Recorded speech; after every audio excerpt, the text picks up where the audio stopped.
그러니까 옛날에는 환갑이 굉장히 의미가 있었어. 근데 요즘은 환갑을 차려줬는데도 이게 안 죽네. 여러분들, 젊은 사람들의 이혼은 줄어드는데 황혼 이혼은 지금 늘어나고 있어요. 황혼 이혼은. 그러니까 늙어서 안 쫓겨나는 게, 그것도 여자한테 안 쫓겨나면 감지덕지한 거죠. 그러니까 세월이 50년 만에 완전히 바뀐 거예요. 여러분이 뭐 때문에 괴로워하는지 알아요? 몰라요. 한 걸음 건너는 거예요. 이 늙은 나이 드신 할머니들은 뭐 때문에 괴로워요? 그놈은 며느리 때문에 괴롭잖아요. 근데 우리가 며느리 때문에 괴로워하는 시어머니를 잘 이해합니까? 못하죠. 젊은 여러분들은 뭐 때문에? 죽지도 않는 시어머니 때문에 괴롭잖아요. 없을걸요? 저는 초등학교 1학년 내내 받아쓰기 빵점이었어요. 기억나요? 1년 내내 빵점이었어요. 글자가 뭔 줄 알고 학교를 들어가요. 맨 뛰어놀다가 어머니가 어느 날 갑자기 여기다 수건 딱 달아주니까 이게 학교 가는 건가 보다 하고 학교 갔죠. 2학년 때 전 한글 띄었어요. 근데 내가 5살에 한글을 띈다. 흥분됩니까? 안 됩니까? 드디어 우리 집에 천재 태어났다. 저한테 데리고 옵니다. 신부님, 우리 애가 천재인가 봐요. 왜요? 텔레비에 나오는 글자 모르는 글자가 없어요. 5살밖에 안 됐는데 축복기도 좀 해주세요. 안수기도 해달라는 거죠. 그럼 내가 걔 머리에 손을 얹고 뭐라고 그러냐? 이제 네 인생은 쫑났다. 오늘 황창현 신부님의 행복특강은 여성분들을 위한 특별 강의입니다. 황창현 신부님께서는 21세기는 여성의 시대라고 말씀하시는데요. 저는 여성이 아니지만 저희 어머니 생각이 많이 나서 참 공감하면서 들었습니다. 가정에서, 사회에서 여러분의 입지는 어떠하신가요? 자리가 사람을 만든다는 말이 있지만 내가 어떤 인생을 살아가느냐에 따라 내 자리를 찾아갈 수도 있습니다. 21세기는 여성 파워 시대입니다. 그 자리를 찾아가는 뜻깊은 시간이 되시길 바랍니다. 영상이 마음에 드신다면 구독과 좋아요, 알림 설정 부탁드립니다. 21세기는 저는 4가지의 중요한 트렌드를 알고 있으면 된다고 생각을 해요. 21세기는 여성의 시대고, 21세기는 노인의 시대고, 21세기는 서비스의 시대입니다. 또 21세기는 환경의 시대예요. 그래서 여러분들하고는 오늘 21세기는 여성의 시대와 21세기는 노인의 시대에 대한 이야기만 좀 하도록 하겠습니다. 3번에 제가 3번이 아니고 분당에 이렇게 나가보면은 먹자골목에 가보면 낮에 가보면은 전부 여자 천재예요. 여자들. 네. 남자가 없어요. 남자가. 찜질방을 가봐도 여자 천재예요. 여자 천재. 우리나라 경제권을 집안에서 60%가 여자가 결정한대요. 남자가 얼마를 결정하냐면 13% 결정한대요. 우리나라는 남자들이 결정권이 없어요. 우리 집에 어머니만 봐도 완전히 여자의 팔자가 완전히 고쳐진 걸 볼 수 있어요. 우리 어머니가 처음 시집 오셔서 어디서 식사를 하셨느냐면 부엌 부뚜막에서 하셨어. 부엌 부뚜막. 이렇게 여기다가 올려놓고 나물에 밥을 3분에 비벼 드셨대요. 지금도 어머니하고 이렇게 밥을 이렇게 먹으면 어머니가 3분 만에 드세요. 왜 이렇게 빨리 먹느냐 그러니까 6.25 이전에 시집을 와갖고 밥을 빨리 먹어야만이 소 꼴도 먹이고 죽도 쓰고 애들 젖도 먹이고 어디 감히 시아버지하고 남편하고 밥을 먹느냐 이거예요. 근데 제가 어렸을 때 어머니가 어디서 식사를 하셨냐면 방 바닥에서 하셨어요. 방에 상도 많은데 꼭 바닥에서 밥그릇을 갖다 놓고 앉아서 드시더라고요. 저는 왜 밥상에 이렇게 자리도 있는데 꼭 어머니가 저렇게 방 바닥에서 드실까 이런 생각을 했어요. 근데 어머니는 사실은 출세한 거죠. 부엌에서 방으로 들어온 것만 해도 출세한 거예요. 네. 20년 만에 방에 들어와서 식사를 하신 거예요. 근데 제가 신학교에서 방학 때 와보니까 놀라운 일이 벌어지셨어요. 어머니 밥그릇이 밥상 위로 올라왔어요. 아버지하고 마주보고 식사를 하시더라고요. 이걸 뭐라고 그러냐면 맘먹는다고 그럽니다. 이때부터 맘먹기 시작하더라고요. 아버지하고. 목소리가, 어머니 목소리가, 그전에는 어머니 목소리가 커졌던 기억이 안 나는데 밥상 위에 밥그릇이 올라오면서부터 이게 어머니 목소리가 더 커지기 시작했어요. 근데 제가 이제 신부돼 갖고 한 달에 한 번 집에를 가는데 이젠 더 놀라운 일이 이제 벌어졌어요. 어떤 일이 벌어졌느냐면 이제 밥을 아버지가 차려 드세요. 어머니가 안 차려주세요. 아버님 하시는 말씀이 엄마 성당 간다고 가방 들고 나가시면은 해 떨어지기 전까지는 안 들어온대요. 여러분들도 지금 오늘 아침에 상 차려놓고 지금 나왔죠? 남편이야 밥을 먹곤 말건 이게 완전히 세상이 바뀐 거죠.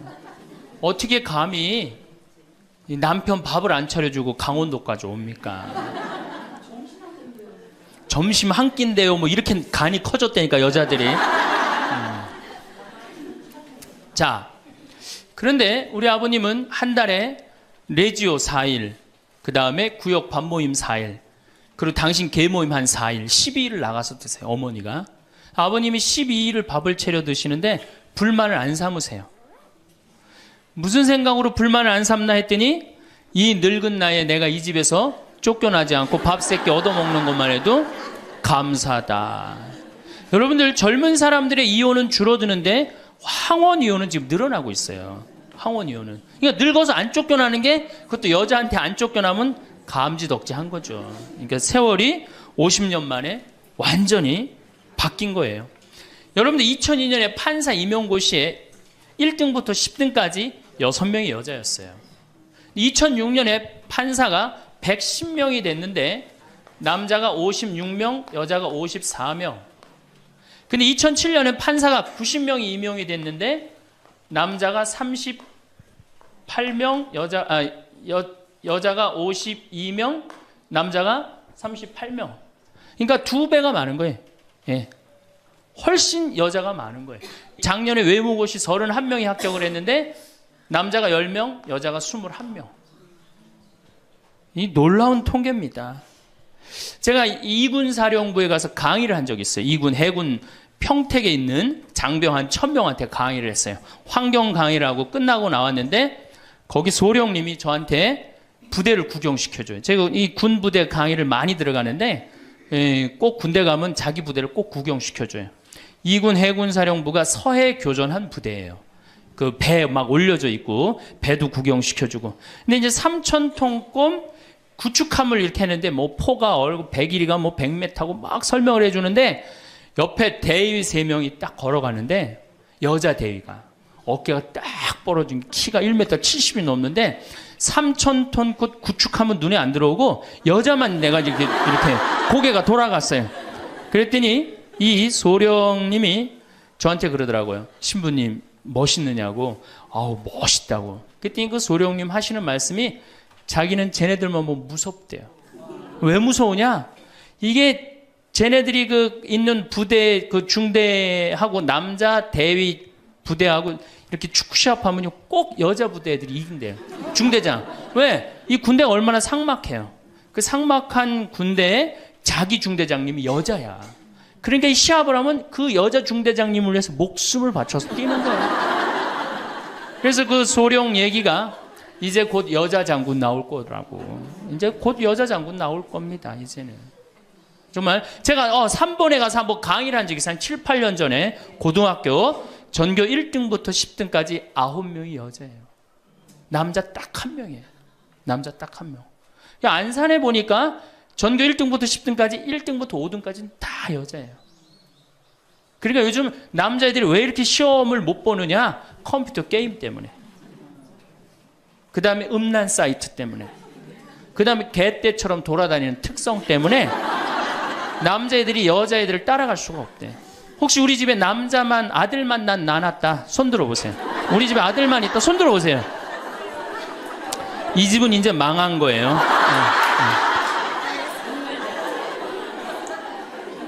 여러분들이 지금 조금 새마을 쪽으로 멀리 돌아오셨는데 거기에 횡성고등학교 민족 4강 고등학교가 있어요. 그런데 10년 전에는 여학생이 한 명도 입학을 못했어요. 근데 재작년부터 여학생이 훨씬 많이 입학을 합니다. 어딜 가도 여자가 약진을 하고 있어요. 2007년 여러분들 의사, 변호사, 회계사, 약사, 이거 고소득 일자리의 70%가 여자가 차지해요. 남자는 30%밖에 못 차지해요. 그러니까 완전히 이 여자 세상이 온 거죠. 일본의 골드만삭스라는 이게 굉장히 중요한 통계인데 이 여성들이 얼마나 중요하냐 115개 기업을 조사를 했는데 여성 이사가 있는 회사는 10년간 일본이 90년서부터 2000년까지 0% 성장을 하죠. 10년간 주식이 96% 오른 건 다 여성 이사가 있는 회사만. 그때 일본은 전체적으로 몇 프로 올랐느냐? 13% 올랐다는 거예요. 우리 집에 이제 딸이 있다. 그렇다면 이제 역사의 한 페이지를 장식할 인물이 나올 거예요. 여기 계신 분들 중에 내가 아들을 놓으면은 처음에 아들이 고추 달고 딱 나오면 뭔가 여자로서 일을 해낸 것 같죠? 그렇죠? 내가 드디어 이 시집에 와서 이 집에 이제 대를 잇는구나. 그리고 이놈이 이제 고추를 달고 막 뛰어다니면 그렇게 뿌듯하대요. 쳐다만 봐도. 그렇죠? 근데 이제 이놈이 이제 고등학교에 가고 콧수염이 나기 시작하면은 멀어지는 거예요. 사촌이 돼버리는 거예요. 사촌이. 엄마를 봐도 말도 안 하고 씩 자기 방에 들어가고 다정하게 말 건네는 게 없어요. 뭐 어렸을 땐 막 안기기도 했는데 이건 뭐 자기보다 훨씬 큰 놈이 안기지도 않고 이 대학교 가면은 얼굴 보기 힘들어지는 팔촌이 됩니다. 이제 장가를 가면 이제 사돈이 돼버리죠.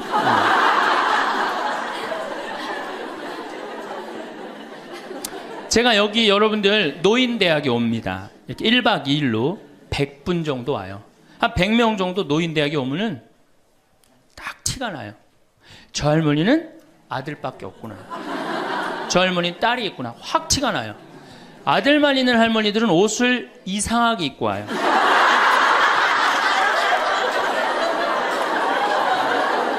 그 몸빼 바지 비슷한 거 입고 와요. 아들만 있는 할머니. 아니 관광버스를 타고 여기까지 오는데 1박 2일을 오는데 멋을 좀 내야 되는데 하여튼 몸빼 바지 비슷한 거 입고 와요.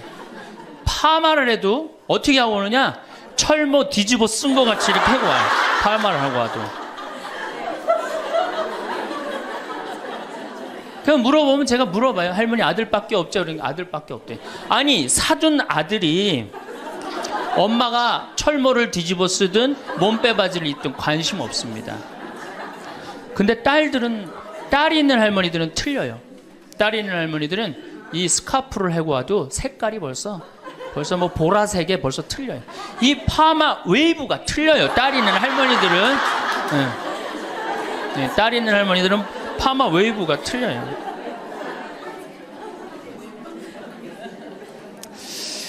그렇다고 그러죠. 똑똑한 자식은 나라의 자식이 됩니다. 그렇죠? 똑똑한 아들 자식은 나라의 자식이 되고 돈 많은 자식은 그렇지 사돈의 자식이 되고 이게 어리삐리한 것만 내 아들로 남아서 평생 고생시키는 거예요. 어리삐리한 것만 내 아들로 남아서 평생을 고생시켜요. 그러니까 여러분들 중에 아들이 있다고 행복하고 뭐 믿고 완전히 시대를 잘못 알고 있는 거예요. 이제는 늙어서도 아들이 있어도 소용이 없는 시대다. 21세기는 자고로 누구의 시대냐? 여성의 시대다. 여성을 무시하면 어떤 공동체든 망하게 되어 있습니다. 어떤 공동체든. 우리나라에서 돈 제일 많이 버는 기업이 삼성이에요. 여성 이사가 제일 많은 회사가 삼성입니다. 아프가니스탄 여성 글도 안 가르쳐요. 그러니까 굶는 거예요. 샘 월튼이라는 분이 있어요. 이분이 누구냐면 월마트 창시자예요. 월마트 아시죠? 세계 최대의 기업이죠. 이 양반이 이제 세상 떠났는데 이 양반이 뭐라고 그랬냐면 당신 회사에 결정권을 가지고 있는 여성 이사가 30%가 넘지 않는다면 당신 회사는 10년 후에 망할 걸로 생각해라. 그렇게 얘기를 했어요. 그러니까 이제는 사회에 돈 쓰는 주체는 다 누구예요? 다 여자예요. 제가 수없는 강의를 해도 내 강의를 듣는 대부분은 다 누구예요? 여자들이에요. 남자는 그 시간에 어디가 있어요? 노예처럼 돈 벌러 나가면은 그거 먹으러 다녀, 강의 들으러 다녀. 그러니까 돈을 쓰는 주체가 여성이기 때문에 여성을 이해하지 못하는 공동체는 망하게 돼 있어요. 그 많은 기업가들이 그걸 간파한 거예요. 제일 먼저 망할 때가 어디야? 한국 천주교. 모든 결정권이 누가 있어요? 남자들이 있잖아요. 주교님, 신부님들이 다 결정하잖아요. 난 걱정이 앞서요.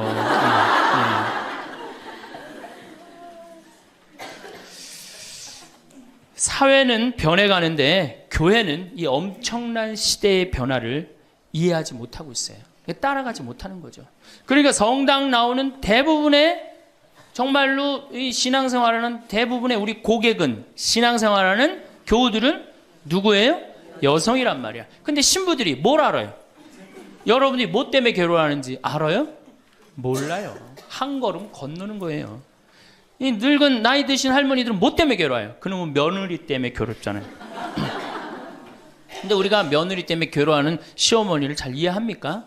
못하죠. 젊은 여러분들은 뭐 때문에? 죽지도 않는 시어머니 때문에 괴롭잖아요. 성당에 와서 앉아 있어도 답답한 거예요. 정말 그런 뻥 뚫리는 얘기 별로 못 들어요. 그러니까 우리 천주교가 사실은 뭐 400만이다 500만이라 그래도 미사 참여는 120만 밖에 참여를 안 합니다. 그러니까 네 식구 중에 한 식구만 주일날 와서 밥 먹는 거예요. 망한 거죠, 사실은. 엄격하게 보면은. 근데 이런 심각성을 잘 못 느끼고 있는 거예요. 그러면은 여성들이 왜 이렇게 갑자기 살기 좋은 세상이 됐느냐? 이유가 있어요. 20세기 10대 발명품이 있습니다.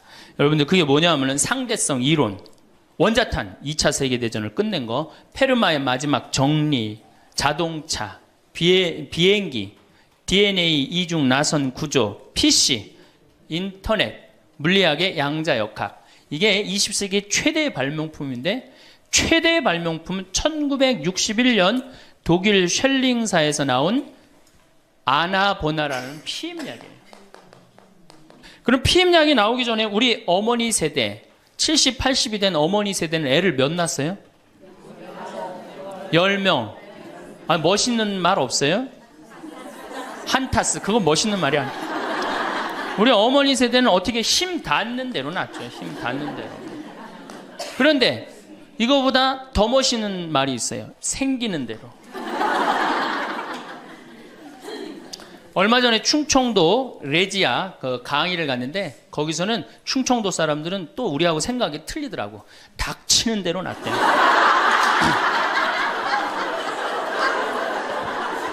닥치는 대로 낳대요. 그러니까 우리 어머니 세대 16에 시집 갑니다. 그렇죠? 16 생식 능력 시작되면 그럼 배가 불러요. 16 시작하고 배가 부르면 17 되면 애가 하나 나와요. 애가 나오면 얼마나 바빠요.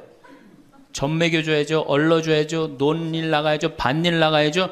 우리는 어렸을 때 집에 누에를 키웠어요. 누에 뽕 먹여야죠. 얼마나 바빠요. 그런데 이게 아장아장 걸어다닐만 하면 19 되면 또 어떻게 돼? 또 배불러. 그 20 되면 또 하나 나와. 이 둘이 이제 아장아장 기어다니고 정신이 하나도 없죠. 22 되면 또 배불러요. 23 되면 또 나와요. 그러니까 어디 놀러 가고 싶어도 어떻게 하나는 포대기에 싸고 하나는 젖에 매달고 하나는 옆구리에 끼고 어딜 옛날에 여자들이 놀러를 가요. 집 밖 동네 밖 꿈도 못 꿨습니다.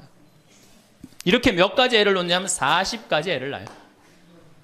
그러니까 몇 년 동안 애를 놓느냐면 25년 동안 애를 놓는 거예요. 25년 동안. 여러분들 이게 사람이에요? 25년 동안 애를 놓으면 이거는 애를 놓는 게 아니라 새끼 놓고 새끼 키우고 새끼 놓고 새끼 키우고 새끼 놓고 새끼 키우는 거예요. 그러니까 40에 내가 애를 놓으면은 그 애는 내 첫 장남의 애하고 같이 자랍니다. 그러니까 옛날에 할머니들은 요즘 젊은이들은 다 우리 아가야 그러잖아요. 근데 옛날에 할머니는 다 뭐라 그래? 아이고 우리 새끼들 그러잖아요. 막내는 새끼로 안 보이죠. 강아지로 보입니다. 강아지. 아이고 우리 강아지. 그러니까 25년 동안 저렇게 새끼 놓고 새끼 키운 여자 머릿속에 든 게 있느냐? 머릿속에 든 게 있을 수가 없어요. 그렇게 바쁜데 무슨 생각할 시간이 어디 있어요. 그래서 머릿속에 든 거 없는 여자가 집안일 챙겨나면 그 집 망한다. 그래서 암탉, 꼬꼬댁, 하우스, 폭삭 그랬어요. 옛날에는. 그런데 이 피임약이 나오고부터 애가 줄어들기 시작합니다. 4명으로, 3명으로, 2명으로, 이젠 1.05명으로 줄어들었어요. 여자가 애 놓는 시간이 1년으로 줄어들었어요. 1년으로. 여자한테 몇 년의 시간이, 자유시간이 주어져요? 24년의 자유시간이 주어진 거예요. 자, 24년 동안 여자들이 사법고시 보고, 행정고시 보고, 외무고시 보고, 육사 가고, 해사 가고, 공군사관학교 가고, 경찰대학 뭐 1, 2, 3등 수석 졸업, 육사, 해사, 수석 졸업, 이건 다 이제 옛날 얘기에 다 휩습니다. 그러니까 여러분들 가정에 우리 집에 아들만 있다. 이 집은 뭐예요? 망한 거예요. 그래서 내가 딸을 둘 놈은 뭐? 금메달. 그렇죠? 아들 하나 딸 하나 놓으면 은메달. 아들만 둘 놓으면 목메달. 그래, 목메달. 동메달이 아니에요. 목메달이에요. 목메달은.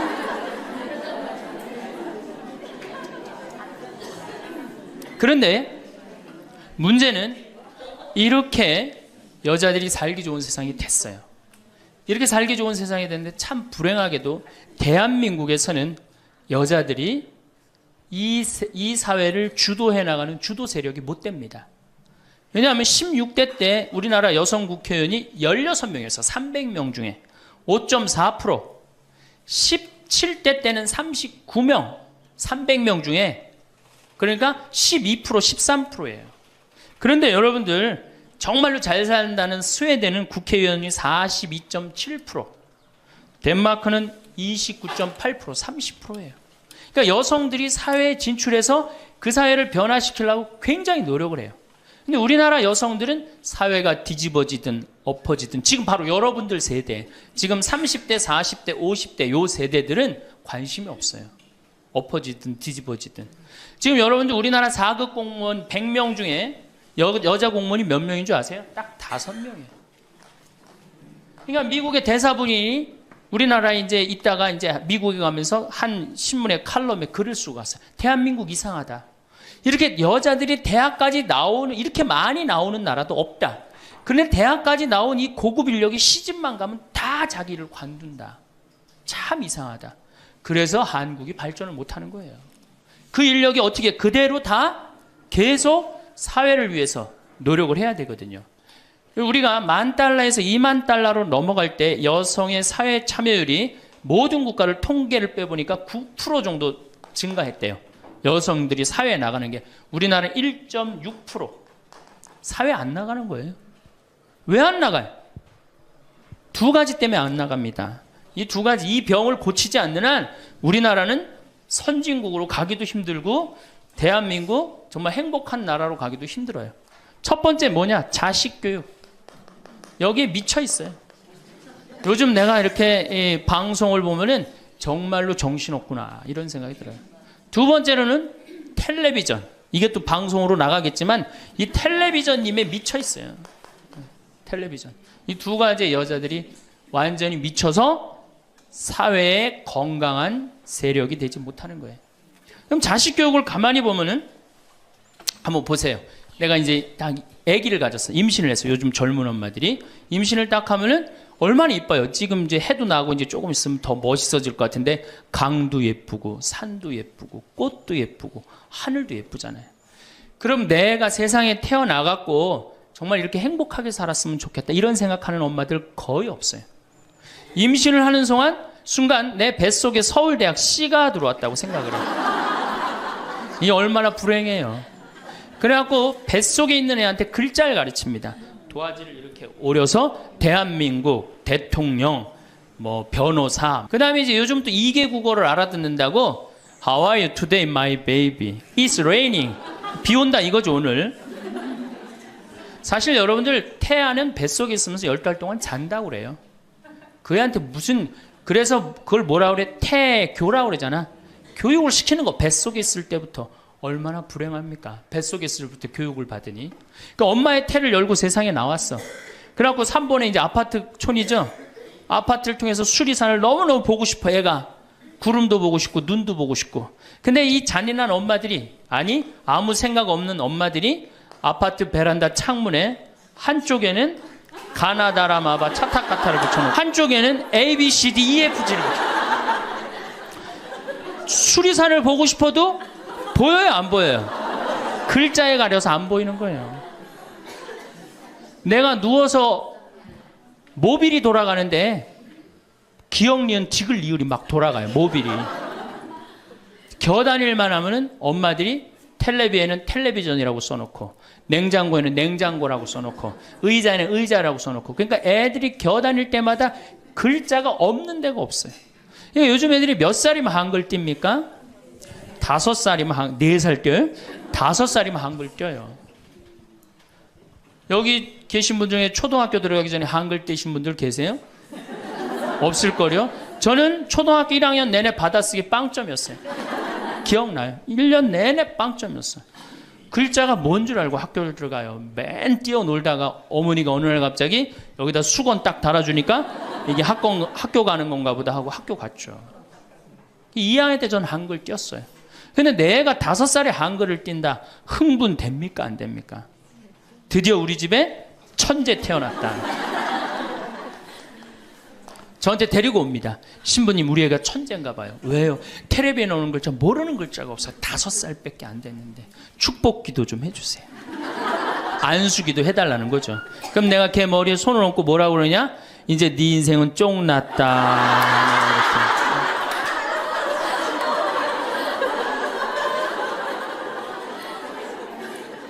왜?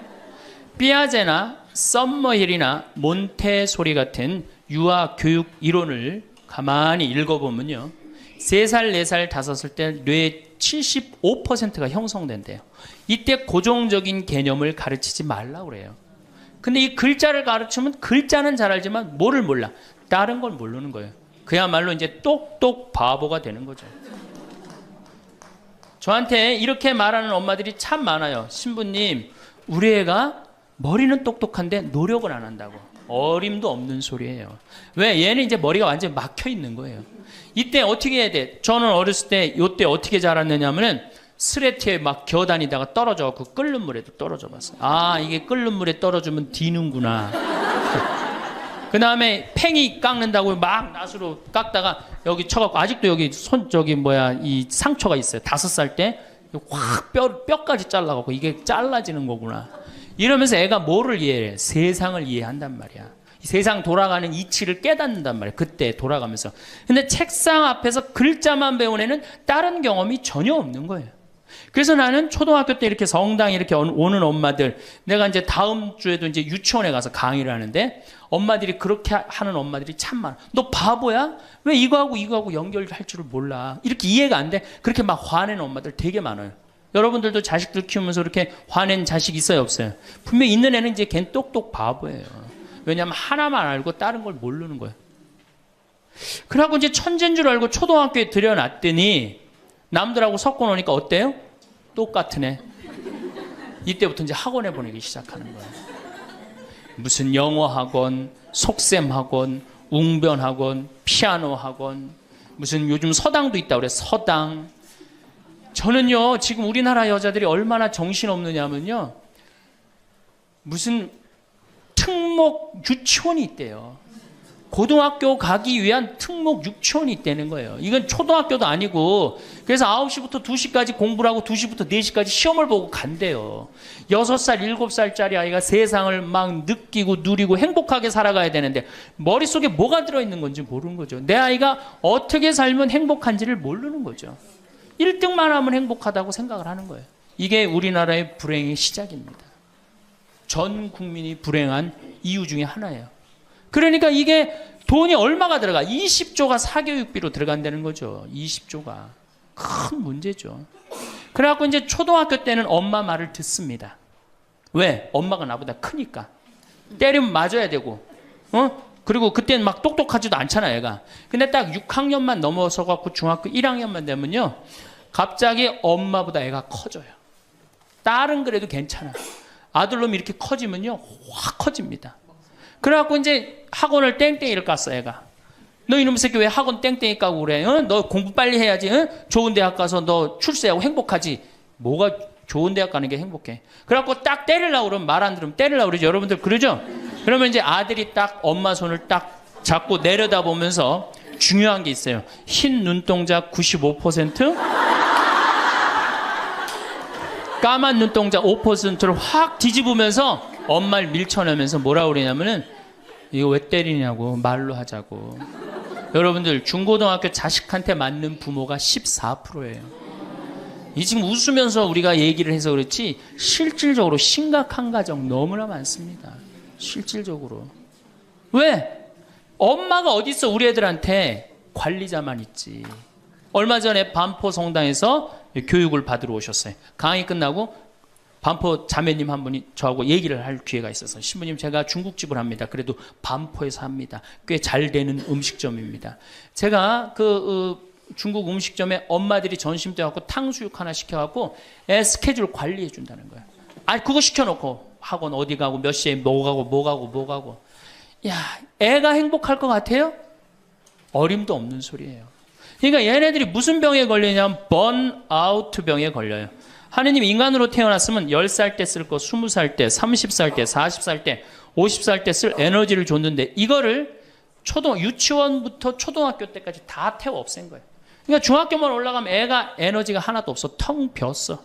그래갖고 무슨 병에 걸리냐면 귀찮아 병에 걸려. 뭐 좀 하자 그러면 뭐라 그래? 엄마 귀찮아. 좀 놔도. 아무것도 하기 싫은 거예요. 그렇게 시달렸으니 아니 초등학교 때는 4시간 8살짜리가 4시간 공부하면 많이 한 거 아니에요? 공부? 근데 요즘 애들이 어떻게 해요? 밤 10시까지 학원을 다녀요. 그래서 한 애가 자살을 했잖아요. 근데 유서를 써놨는데 뭐라고 써놓고 아버지는 8시에 들어오는데 왜 내가 10시에 들어와야 되느냐. 4학년 애가 초등학교. 이렇게 인생이 힘든 거라면 죽겠다. 그리고 뛰어내려서 죽었어요. 이거 누가 만드는 거예요?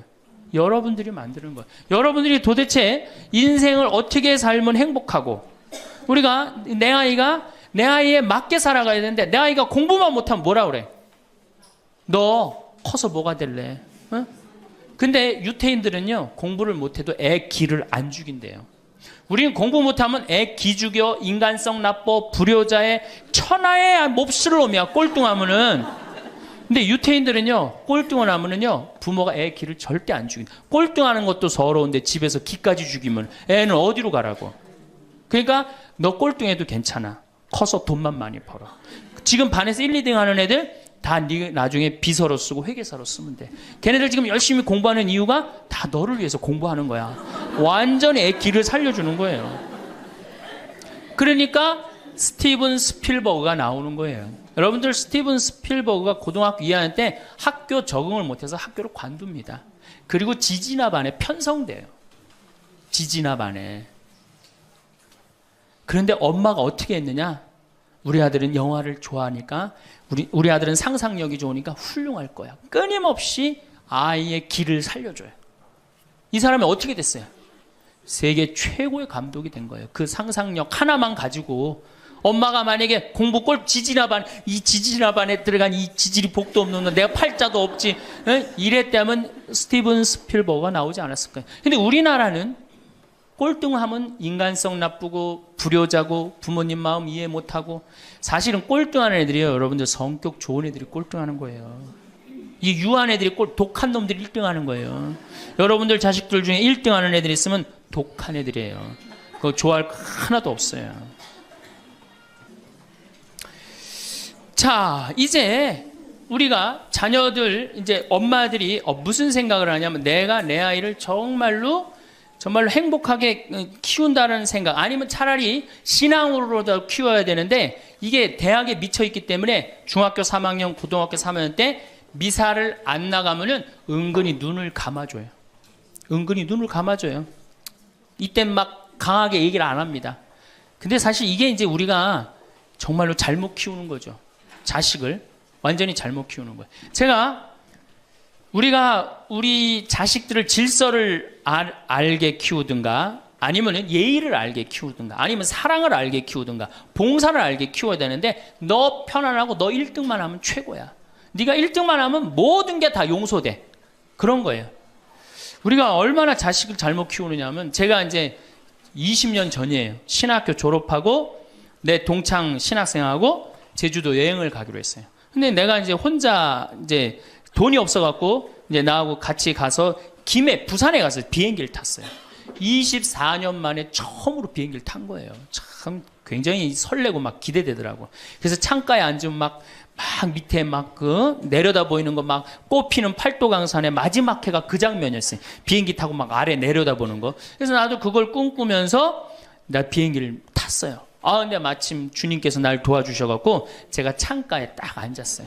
그럼 내 옆에 내 신학생이 옆에 앉고. 그래갖고 뭐 폼을 있는 대로 막 바깥에 내다보고 막 난리를 치는데 저쪽에서 이제 젊은 엄마가 한 5살짜리 아이의 손을 잡고 또박또박 걸었는데 왠지 불안하더라고. 그러더니 아니나 달라 바로 내 옆자리, 내 좌석 옆자리에 딱 앉는 거예요. 근데 이 5살짜리 놈이 엄마한테 졸르기 시작하는 거야. 엄마, 나 창가에 앉고 싶다는 거예요. 그런데 이 엄마가 안 돼. 여긴 네 자리고 저긴 저 형 자리이기 때문에 너는 여기 앉아서 가야 돼. 이렇게 말하면 얼마나 좋겠어요.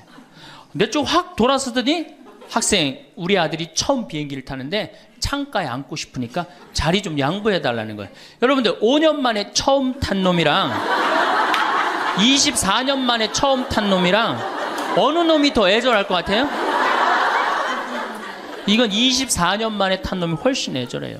그런데 제가 나도 처음 탔기 때문에 자리를 못 양보하겠다 이렇게 말할 수가 없더라고. 그래서 제가 자리를 양보했어요. 근데 이놈이 비행기가 뜨자마자부터 자는 거예요. 내가 내리는 동안 내내 째려보면서 결심한 게 있어요. 내가 죽을 때까지 저놈 얘기를 하리라. 그래서 지금 하는 거예요, 지금. 20년째 지금 하고 있어요. 근데 내가 이제 배를 타고 목포로 와서 이제 기차를 타고 올라오는데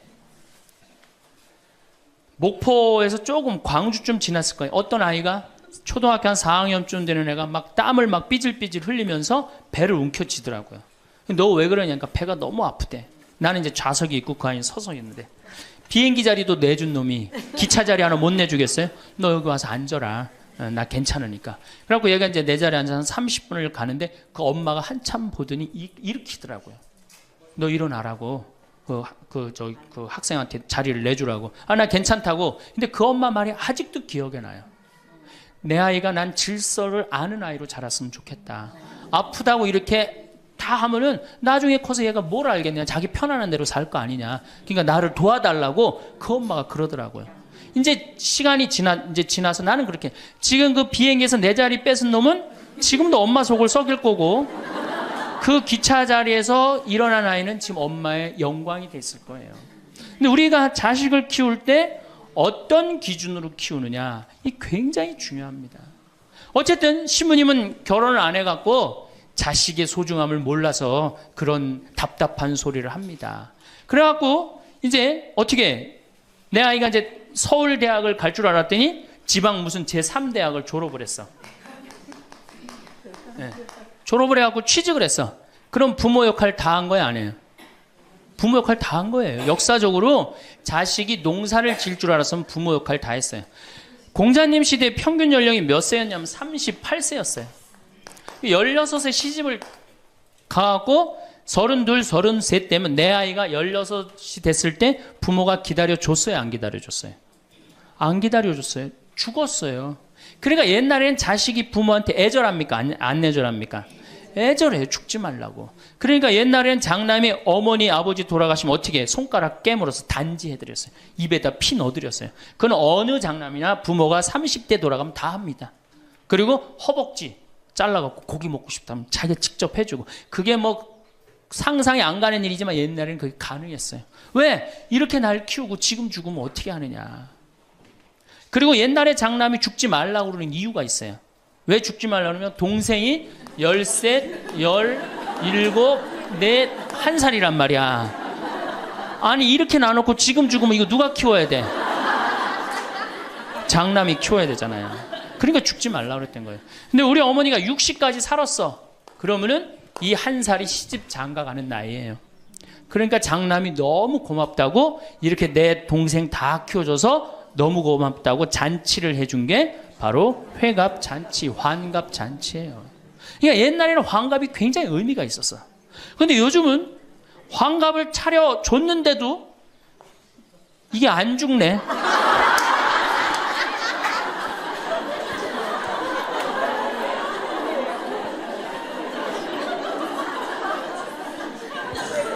그 노너 2인 4편에 뭐라 그러냐면 너희는 부모의 나이를 꼭 기억해둬라. 부모를 모실 날이 얼마 남지 않은 것을 생각하고 그 다음에 부모가 살 날이 얼마 남지 않은 것을 생각하고 부모의 나이를 꼭 기억하라고 했어요. 나는 그걸 읽고 우리 어머니가 얼마 살 날이 얼마 남지 않았구나 그런 생각을 하고 매년 나이를 기억해뒀어요. 근데 이제는 포기했어요. 헷갈려요. 몇 살을 사시는지. 그리고 어머니가 60대 뭐라고 그러셨느냐면은 에휴 늙으면 죽어야 돼. 늙으면 죽어야 돼. 그래서 그때 굉장히 내가 그 논어를 막 한참 읽을 때라 정말로 내가 부모한테 잘해야 되겠구나. 본수원 갈비집에 가고 갈비 한 번 더 사드리고 전화 한 번 더 드리고 했어요. 근데 이제 요즘은 이제 그 얘기 들으면 막 화가 나요. 그 얘기 한 지 벌써 16년이 지났어요. 죽을 기미가 안 보여요. 그래서 제가 2년 전에 어머니한테 가서 그랬어요. 어머니 자식들 앞에서 이제 늙으면 죽는다는 소리 하지 말아라. 자식들 사기치는 것도 아니고 이게 뭐냐. 그런데 설날 집에를 갔는데 어머니가 이게 자식들이 거실에 꽉 찼는데 무슨 속상한 얘기를 하는데 늙으면 죽 그러다 저하고 눈이 딱 마주쳤어요. 늙으면 죽 그러시다 마시더라고요. 이제 늙어도 안 죽어요. 여러분들 평균 연령이 지금 83세입니다. 그러니까 대부분이 90까지 살아요. 재수 없으면 100살까지 살아요. 여러분들은 몇 년을 사냐면 120년을 삽니다. 그럼 몇 년 남은 거예요? 여러분들 자식들한테 공부 못하는 자식한테 너 늙어 커서 뭐가 될래? 이거 말하는 정신이 있으면은 난 늙어서 뭐가 될까? 이거 먼저 걱정하셔야 돼요. 여러분들 앞으로도 50년, 60년 남아있어요. 근데 이렇게 오래 살 줄 모르고 있는 돈 없는 돈 누구한테 다 쏟아붓어? 자식한테 다 쏟아붓어. 있는 돈 없는 돈. 그리고 맨 손가락 빨면서 50년을 산다. 이건 축복이 아니라 저주예요. 저주. 정말로 생각 잘 하셔야 돼요. 우리나라 여성들 지금 자식한테 지금 학원비 1년에 20조 쏟아 넣을 일이 아니에요. 늙어서 죽지 않으면 결국은 누구하고 힘들어져요? 자식하고 힘들어질 거 아니야. 돈은 한 푼 없지. 자식은 그래도 공부시켰다고 쳐다는 보는데 죽지도 않고 계속 그것도 1, 2년도 아니고 40년, 50년 이렇게 보고 있으면 어때요, 여러분들? 이 생각하면 딱 쉬워요. 여러분들 주위에 40살 먹은 아들이 장가도 안 가고 빈둥빈둥 엄마 주위에서 이렇게 붙어서 살아. 40살 된 딸이 시집도 안 가고 엄마 아빠 옆에서 붙어서 살아. 그 딸 이뻐요, 미워요? 밉죠? 반대로 뒤집어서 생각해 봅시다. 우리 엄마가 90이 됐는데 죽지도 않고 빈둥빈둥 나한테 매달려서 살아. 그럼 그 자식 이쁠 것 같아요? 부모가 이쁠 것 같아요? 안 이쁠 것 같아요? 미워요. 이건 어쩔 수 없어요. 특히 아들이 모시는 게 아니잖아요. 며느리한테 얹혀 살면 더 힘든 거예요. 이 우리 현실의 현실. 계산상 안 맞아. 계산상 20년 키웠으면 20년어치만 받아 먹어야 될 거 아니야. 안 그래요? 20년 키웠으면 20년어치만 받아 먹으면 되잖아. 근데 이건 20년 키우고 지금 50년 60년 이렇게 받아 먹게 생겼어요. 내가 고등학교 3학년 때까지 어머니 아버지가 저를 키워줬어요. 고등학교 3학년 때까지 참 고맙더라고요. 신부가 돼서 그런 생각했어요. 그래도 옛날에는 신부가 집안 떠난다 그러지만 지금은 집안하고 신부하고 연관이 많아요. 그래서 내가 그래도 어머니 아버지가 나를 20년 키워줬으니까 내가 20년은 갚으리라. 20년 얻어먹었으니까 20년은 갚으리라. 그런 생각을 했어요. 참 기특한 생각을 했죠. 내 첫 활동비가 46만 원이었어요. 어머니 2만 5천 원, 아버지 2만 5천 원. 용돈을 드리기 시작했어요. 지금 17년째 한 달도 안 빠지고 용돈을 드려요. 지금은 좀 많이 드리죠. 강의 다니고 그러니까 조금 제가 강사료 있으면 한 달에 5번, 6번 강의를 나가니까 그 강사료 중에 하나만 나눠줘도 용돈 많이 드리는 거예요. 17년 드려요. 한 달도 안 빠지고. 제가 생각해도 제가 기특해요. 이제 3년만 하면 끝나는 거예요, 이제.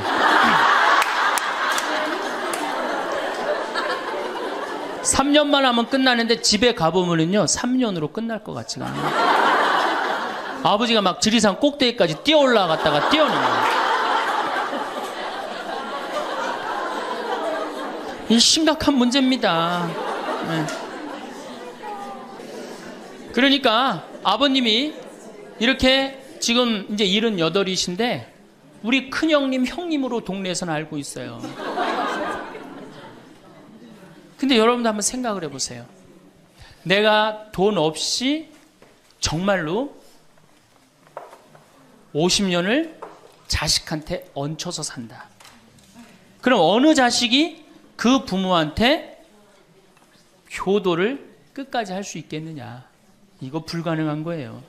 여러분들 지금 내가 자식 잘 키우면 호강할 거라고 생각하죠? 어린 반 푼어치도 없는 소리예요. 잘 키워놓은 자식은 나라의 자식 됩니다. 돈 많은 자식은 얼굴 구경하기 힘들어요. 예.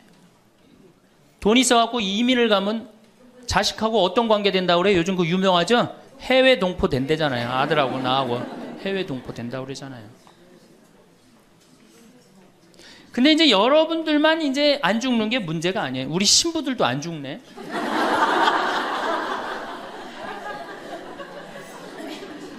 신부들이 내가 신부 될 때 우리 수원교회 은퇴사제가 한 분 계셨어요. 한 분 계셨는데 지금 19분 계세요. 19분이 우리가 은퇴기금을 모았는데 벌써 다 쓰셨어요. 그리고 이제 죽지도 않고 그대로 가세요. 지금 여기 지금 우리 교구의 최고 원로 신부님 지금 와 계시거든요. 예, 와 계신데 지금 이제 83인지 4인지 또 헷갈리는데 예, 계신데 건강하세요. 제가 보기엔 한 95까지 사실 것 같아요. 그러니까 참 우리 신부들, 여러분들은 그나마 손자도 있고 손녀도 있지. 우리 신부들은 아무것도 없잖아. 은퇴하면은 땡이에요, 땡. 교우들이 찾아와요.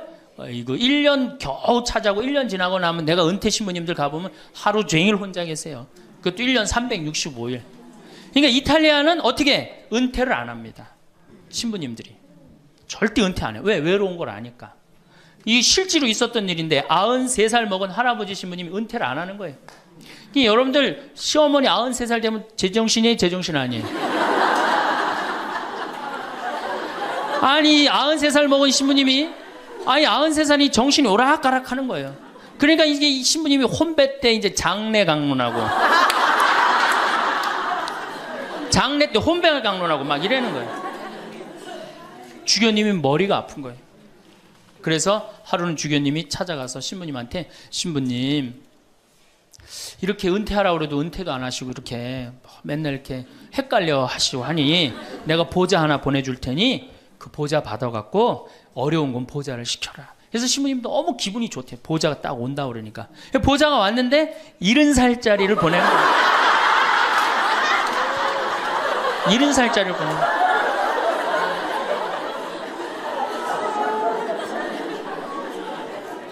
이제 여러분들 인생은요 60부터라는 거 옛날에 많이 들었죠?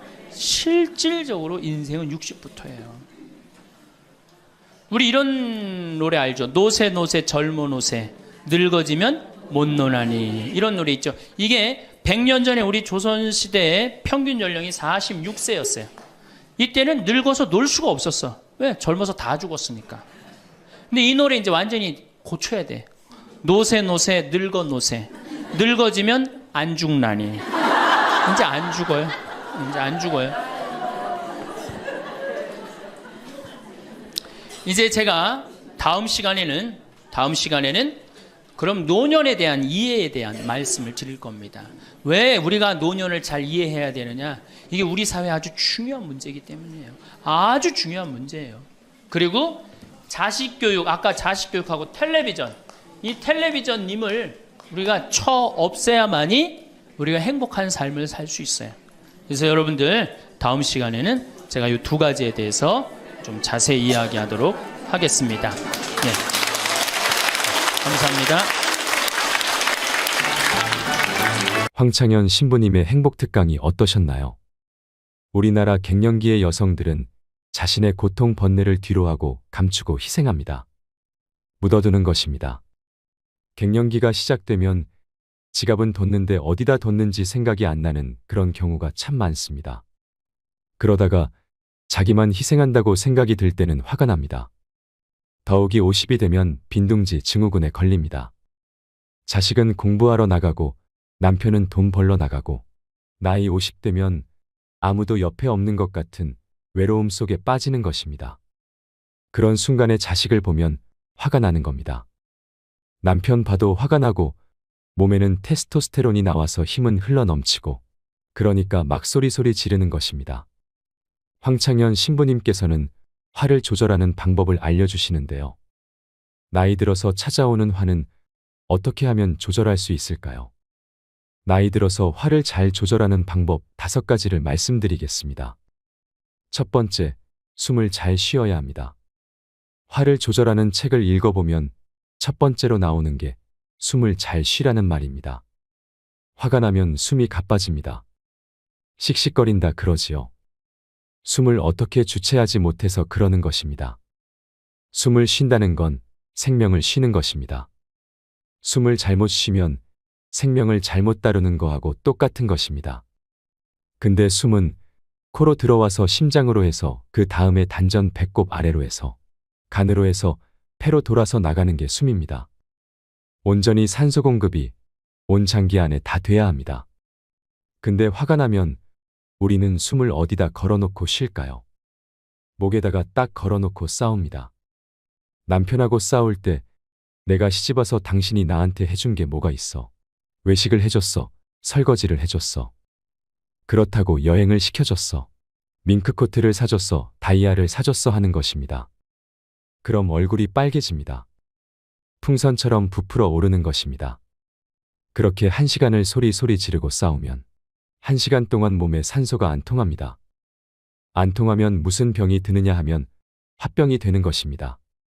그러니까 싸울 때 아무리 화가 나도 숨을 잘 쉬어야 합니다. 화를 푸는 방법 2번째, 화가 나면 걸어야 합니다. 걷는 게 아주 중요합니다. 화가 날 때 묵주를 들고 동네 한 바퀴만 돌면 알아서 마음이 정리가 됩니다. 해결책도 알아서 나옵니다. 2시간, 3시간만 걸으면 완전히 차분해져서 들어갑니다. 그러니까 화가 나면 그 자리에서 무조건 떠나야 합니다. 야고보 성인 무덤 가는 길이 인기가 좋은 이유는 걸으면서 사람이 치유가 다 되고 마음 정리가 다 되기 때문에 그러는 것입니다. 그러니까 걷는 건 건강에도 좋지만 마음을 정리해 줍니다. 그래서 여러분들 정말로 화가 나면 꼭 걸으세요. 그리고 정말로 큰 숙제가 있다 그러면 도보 성지순례를 하세요. 화를 조절하는 방법 3번째는 잘 먹어라입니다. 우리는 먹을 때 화를 먹는 경우가 너무 많습니다. 인스턴트 음식, 정크푸드 같은 음식입니다. 이 음식에는 다 화가 들어 있습니다. 고기도 너무 많이 먹으면 화납니다. 여러분, 사슴은 안 사납습니다. 그런데 사자는 사납습니다. 사자는 고기를 먹지만 사슴은 풀을 먹습니다.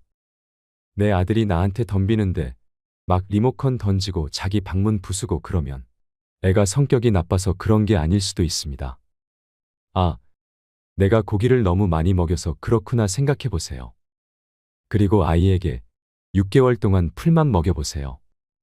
6개월만 지나면 완전히 온순해집니다. 그리고 여러분, 우리 먹는 것에 화가 너무 많습니다. 예를 하나 들어 드릴게요. 여러분, 닭들은 요즘 어떻게 달걀을 낳나요? 다 가둬놓고 키웁니다. 안 재웁니다. 공간도 작습니다. 닭이 스트레스 받으니까 옆에 닭을 부리로 막 쫓습니다. 그런 닭들이 놓는 달걀에는 화가 들어있을까요? 안 들어있을까요? 화가 들어있습니다. 그런 자연적이지 않은 음식들을 우리가 먹는 게 문제입니다. 그래서 먹는 게 중요한 것입니다. 그래서 자연식 하셔야 합니다. 커피도 많이 먹으면 막 심장이 두근두근 거립니다. 그런 상태에서 화나는 일이 있으면 폭발합니다. 그러니까 먹는 게 아주 중요하다는 것을 기억하세요. 화를 잘 다스리는 방법 4번째. 인생을 좀 즐길 줄 알아야 합니다. 일하고 나면 좀 쉬어야 합니다. 근데 우리는 잘 안 쉽니다. 하느님이 태양도 동그랗고 달도 동그랗고 산도 동그랗고 사람 머리도 동그랗고 이렇게 동그랗게 만들어 놓으신 이유는 동그랗게 사려고 그런 것입니다. 서울에 오면 네모나고 삐죽한 사람이 많습니다. 운전을 해보면 1초만 늦게 출발해도 빵빵거리고 난리도 아닙니다. 그러니까 여러분들, 음양의 조화를 잘 이루어야 합니다. 일을 했으면 쉬는 거, 이런 게 굉장히 중요한 것입니다. 지금 나이 60 되신 분들, 60년 일했으면 나머지 인생은 즐거워야 합니다. 그러니까 그런 음양의 조화를 잘 이루어야 합니다.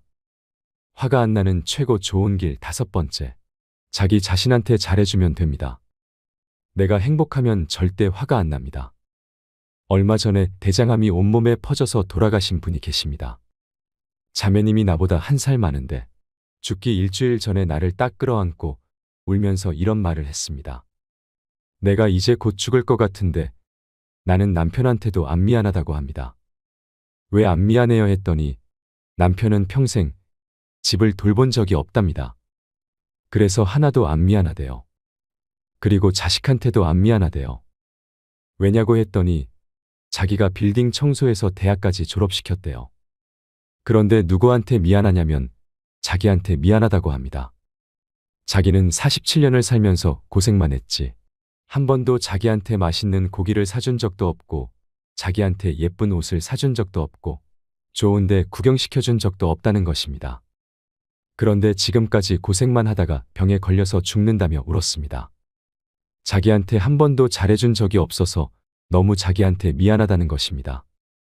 그러니까 여러분들한테 잘해줘야 될 것 같나요? 안 잘해줘도 될 것 같나요? 나 자신에게 잘해줘야 합니다. 괜히 참고 인내하면서 성질은 성질대로 부리고 그러실 필요 하나도 없습니다. 이제 여러분들한테 맛있는 거 있으면 사주세요. 예쁜 옷 있으면 사 입히고 여러분한테 좋은 데 있으면 구경도 좀 시켜주고 하면서 살아가세요. 그러면 스트레스 받는 일이 없을 수 있습니다. 남한테 섭섭한 것도 없고 말이죠. 그래서 제가 항상 하는 얘기지만 집에서는 엄마가 행복해야 합니다. 그래야지 자식이 행복한 것입니다. 집에서는 아내가 행복해야 합니다. 그래야지 남편이 행복합니다. 행복한 집은 며느리가 행복해야 합니다. 그래야지 시어머니가 행복한 것입니다. 그러니까 오늘 영상을 끝까지 보고 계신 여러분들이 행복해야지 대한민국이 행복할 수 있는 것입니다. 온 세상을 얻는다 해도 자기 목숨을 잃으면 아무 소용이 없습니다. 그러니까 여러분들한테 잘해주시고 내가 행복해야지. 그 행복을 가지고 온 세상에 나눠줄 수 있다는 사실을 잊지 마시고 앞으로 더 행복하시기 바랍니다. 이상으로 책틀맨이었습니다. 지혜를 쌓는 당신의 오늘이 아름답습니다. 더 좋은 영상으로 찾아뵙겠습니다.